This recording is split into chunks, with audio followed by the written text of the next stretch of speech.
SPARQL, by its very nature, is designed around doing joins. I mean, pretty much everything you do in SPARQL is a join between some data.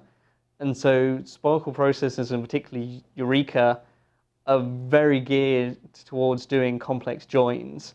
With SQL, you can't even ask a query unless you know what the database looks like. You need to, at the bare minimum, you would need to know what the name of a table is.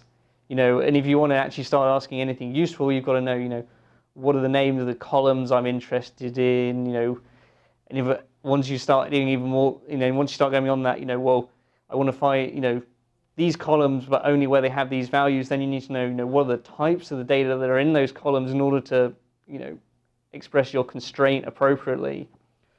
So one of the advantages SPARQL has is that you can start with a database you know absolutely nothing about, and just start asking questions. Just simply find me all the types that are expressed in this data.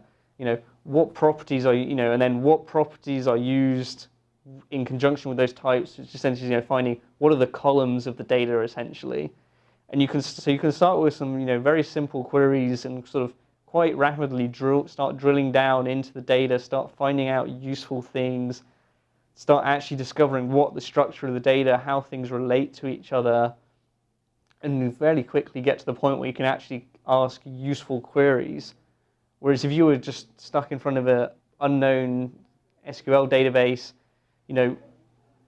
even being able to, you couldn't do that at all unless you had sort of the privileges to, particularly, there's typically sort of security issues as well in SQL data, the way the data is kind of partitioned, you may not even be able to ask those questions of what is the schema in an SQL database, whereas you can quite naturally ask those in the SPARQL because of the structure of the data.